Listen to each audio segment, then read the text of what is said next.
Hello again. Welcome back. This is episode 2, and as promised, here is a tour of all my farms.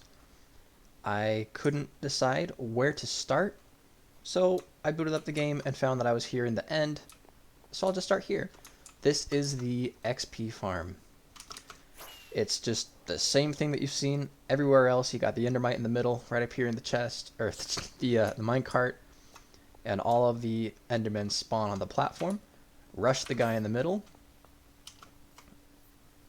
and they fall and get hurt, and then we kill them. You could do some piston action down here at the bottom to drop all the ender pearls out when you're done, or you could just have a Lagbuster 5000 with unbreaking and mending, and that does the trick.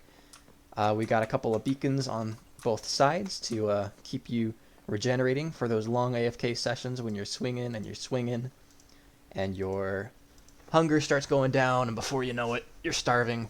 But it's okay because the beacons keep you alive.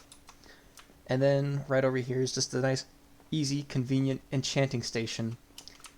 And you can come here, put together all your gear, disenchant stuff, re-enchant stuff, whatever you want to do. And that is basically it for the end. There is one more item that I wanted to show you in here, but I'll just save that for the end. So let me take you to the overworld first. Right here is the first of the farms that we're going to look at. And actually, all you can see is the storage system up here. This is one of my favorite farms, and honestly, it's a must-have in any world. It is a witch farm. It gets you glowstone, water bottles, or glass bottles. Redstone specifically is what I farm it for, but you just get so much from here. I thought it would be fun to build the AFK spot in the witch hut, just kind of reconstruct the witch hut around where you would stand, and then just build a big old valley around it, because I thought it looked cool. But the actual thing is way down there on the swamp floor. Oh, ladder. Okay, let me just fly out and around. See, the trees are meant to make you think that you're still at ground level, when really you are not. So this was a design that I followed a tutorial for from Logical Geek Boy, and it works so well. Basically, you've got platforms here for all the witches to spawn on, and there's a redstone timer, and it flushes them all out. I believe it just runs and runs. You can kind of hear something clicking, but yeah, then they just all get swept down into this here. Yep, there it goes. And then they get entity crammed by those minecarts you can barely see down there. And that's the witch farm. And then, like I said, that's the storage collection area down there. And of course, just light up the whole area surrounding it, and you've got yourself a very nice source of redstone. So moving on, our next farm is actually going to be the Guardian farm. Now this is a pretty cool entrance that I'm pretty proud of, so we're going to take you through the portal and go through the whole experience. You ready? Here we go.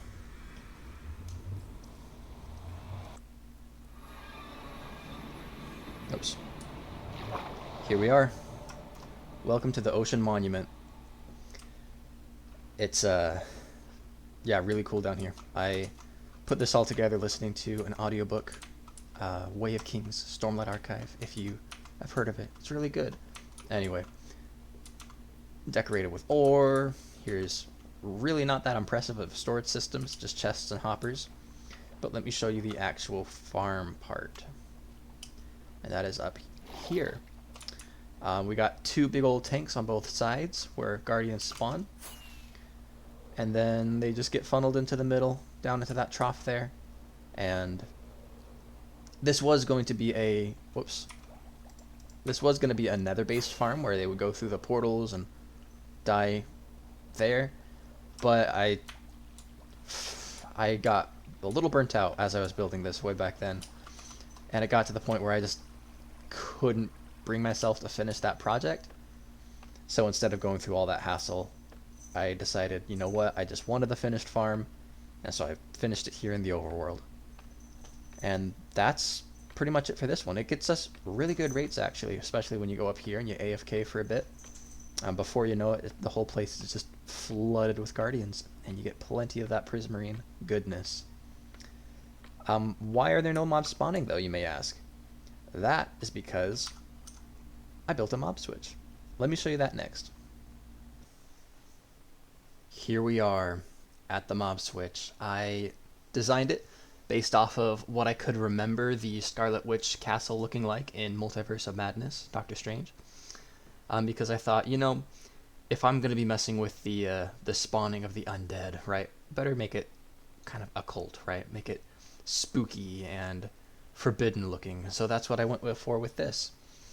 If we just kind of, you know, fly straight up to the top, I'll show you the interior here. Got that scary altar there, all the candles around. There's the Scarlet Witch herself, and memorialized in statue form. But anyway, right now you can see the switch is in the on position. Nice little green candle to show mob suppression is on. But how this works, and again, this was another Logical Geek Boy tutorial that I followed. But basically you've got a chunk loader, and that's directly below this castle. And then a couple of chunks out, you've got a bunch of mobs that don't despawn. So that could be withers, that could be shulkers that naturally spawn from the end, that could be villagers with whom you have traded that you then zombified. And that was the easiest option, so that's what I went for. And if we just kind of like fly down the... Oh, I'm not alone today. Wow, okay, cool. I didn't realize. Anyway, so if we fly on down, here's the village. It was so convenient, very helpful. But let's see if I can find the little entrance here. Yep, there it is. Perfect. So we follow this corridor all the way down. There's a nice little viewing window where we can see the zombies, or the zombie villagers rather, just all milling about in there. It's very loud. Yeah, there are 70. When you are online alone, the game will only spawn up to 70 mobs. There are like 70 per player. Logical Geek Boy explained it very well. I highly recommend going and checking out his video about how to make a simple mob switch. And ignore the back. I definitely didn't think I'd be showing that. Okay, well, that's what happens when you forget how your build ended. But yeah, anyway. So the game tries to spawn up to 70 mobs per person.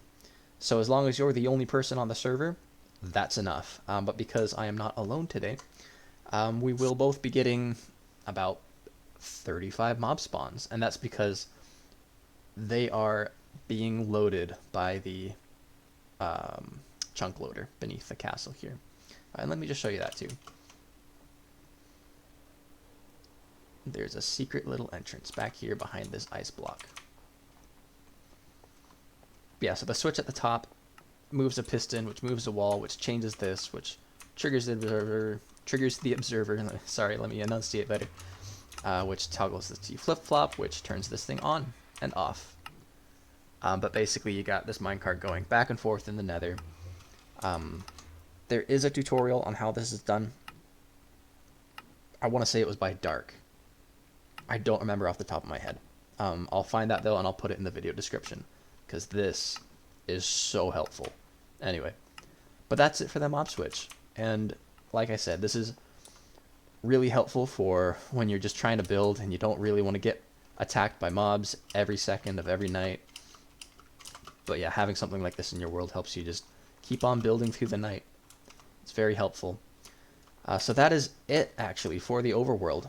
The next stuff we have to look at, it's all going to be in the nether. So let's get to it. Okay, so here we are in the nether. There is no mob suppression happening here. So I thought it would be fun to show you kind of the least effort first, up to the most effort.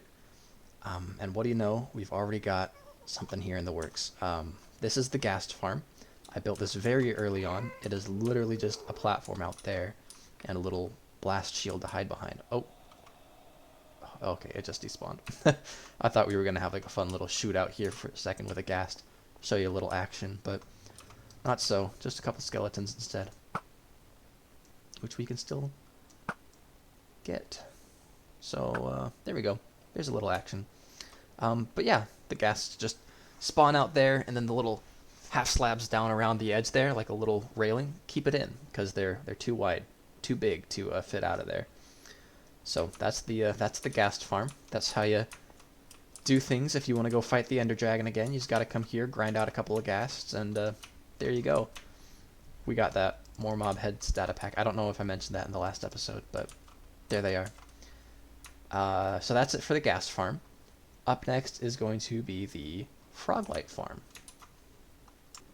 So here's the Froglight farm. This was another tutorial that I followed from Shulkercraft, and then I just kind of modified it with my own powdered snow there. I had a lot of powdered snow left over from the overworld mob farm that I built that I showed last episode, so I thought I'd put some to use here. So basically the magma cubes, they get spawned up here on the top 4 platforms, and they hop towards the middle where the iron golems are. And then the magma cubes take damage from the powdered snow. They start to die, and hopefully that breaks them down before they get a chance to get close to the iron golems. But if not, they can take care of themselves. But this is just to help ensure that they don't take any damage at all. And then below here, we've got 3 frogs of each color. The toughest part about making this farm was getting each of those frog colors in place. But once you are able to do that, you can help yourself to a variety, an assortment of all the different frog lights you can hope for. Let's see, do I have any? Okay, so I don't have any of the golden color just yet, and that's because I just barely got the 3rd color in there, and I haven't really had a chance to AFK here yet. Anyway, but it's capable of producing all 3 colors. You may notice there in the chat, Half Dragon is triggering home, triggering back. That's because we have a trigger home and trigger back data packs. You can get those from vanillatweaks.net. But yeah, very helpful. Helps reduce travel cost when you're trying to go somewhere. Reduces the danger of playing. It's nice. It's very helpful. We have decided to use that here on the server because it's just helps us spend more time playing the game and not so much time traveling. It's what we prefer, so it's what we got. So if I take you to the next farm right over here inside this ring of beacons, it'll help explain why we have so many beacons. This is a wither skeleton farm. Oh, and I just realized I'm going out of order a little bit. This has taken the most effort so far. But this design, I followed the Shulkercraft tutorial, but I believe it was an original design by ENX04. It's very ingenious. You've got overworld travel, overworld linkage. It's a supposedly spawn proofing, or you don't have to spawn proof, is the big draw of this design. But that said, I have decided to spawn proof anyway. That's what all the beacons are for. I thought, why make it easy on myself? Why decide to just put buttons everywhere? I just had to make it hard. So here you can see my work at excavating the whole nether. Oh, am I in danger? Doesn't seem like it. Okay. Yeah, so here it is. You can just see the despawn sphere all around right there. And if I just kind of fly out a little bit, you can see the actual farm. That's where the wither skeletons spawn. All the chickens in my hotbar, I'm supposed to be eating steak, right? Mount double steak, but I'm eating chickens instead. That's because I sacrificed 1 billion chickens to the wither so that I could get the wither skeleton, or the wither roses needed to build this farm. And again, if you follow ENX04's design, you really don't have to do that. It's really, really accessible and an easy way to build a farm without spawn proofing, but like I said, I just wanted to go the extra mile, really put in the work, and as you can see, I've stalled halfway. I will finish it though. I will finish it. I was just waiting for the mini HUD overlays to come back so that I could get the sphere back again and keep on digging, so I didn't have to guess. But that's the wither skeleton farm. Oh, that's on fire. All right. All right. What's next? The gold farm. I think that's the last big farm that I care to showcase right now. Or it's the last big farm I could remember. So it's the last big farm. Period. And that's just right off over here in this direction. All right. Here we are. The gold farm. It's just your classic big old tiered levels of magma, and you got some turtle eggs there in the middle, and if I fly over you can see it happening. There they all are, spawning, coming to the middle, jumping at the turtle eggs, and falling to their doom. There they all go, splatting on the ground way down there. It is unfinished, like so many of these farms seem to be, and I only just now realized now that I'm putting it out there into the world. But it gets me all the gold that I need. But yeah, right up there you can see some of those levels are still not done. Oh, I'm falling. Okay. Let me get back up there. But yeah, what I like most about this is the filters, the item filters. They're right up there at the top. So I just don't pick up any rotten flesh at all. It's only the golden nuggets that come through here. And it works pretty well. Just a little bit of AFK gets me tons and tons of gold nuggets, which I then have to craft and then go AFK again. But yeah, once it's completely finished, all squared away, it'll be even better. But that's it for the big industrial farms. But there is one last thing I need to show you as promised, and that's what's happening in the end. Okay, here we are, the final spot. Maybe these cracked stone bricks and everything can give you a little clue of where we are before I do the big grand reveal. Here it comes. There it is. Okay, so maybe you recognize this little setup here, but this is a gravity block duper. Like I said, we wanted to spend more time playing the game and not so much time grinding. Of course, if you prefer, you can go out and grind. But this lets us to conserve resources and protect those biomes out there while, like I said, just playing the game and not so much time out there actually grinding before you get to build what it is you want to build. So another Shulkercraft design. I followed this tutorial and got it working, and yeah, like I said, you just take your pick of any of the gravity blocks, you place them in here, turn it on, don't forget to set your spawn, and then we've got another chunk loader here, the same one as before, because I just couldn't get the one showcased in the tutorial to work. But here we are, and if we just pop through in the nether, or into the end, it's very loud, as you can hear. But yeah, the gravity blocks come swooping across the platform there. They land on the hoppers, break by the buttons, and then they get sucked into droppers, and that's the clicking that you hear. The droppers are just continually firing. Because I couldn't be bothered to work out redstone in this tight space. But yeah, I made the interior look kind of like a spaceship. I thought it was cool. The exterior of the spaceship really doesn't look that good. But yeah, here they all are, except for red sand, because I forgot it.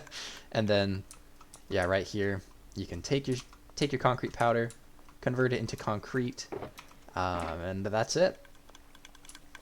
We're right back to where we started. I can just kind of go over here and fall down here, and there we go. We end up back at the XP farm, and here we are. Yeah, so I'll close out the video here. I want to AFK at this spot for a little while because I am going to need levels for the next project that I'm working on. And that is what the villagers are for. If you remember from my last video, I've got that whole brand new trading hall with all of the nicest builds, or all of the nicest trades from the librarians. And that's because I'm trying to build the coolest armor in the game. But not just any coolest armor. 8 coolest armor. So maybe that'll be next episode. Maybe that'll be a couple episodes from now. Who knows? I'll do my best. But anyway, I'm going to need this XP. So I'm going to go AFK now. But thank you again for tuning in on episode 2 of my Minecraft series. So have a good day, and we'll see ya. Thank you so much. Bye-bye.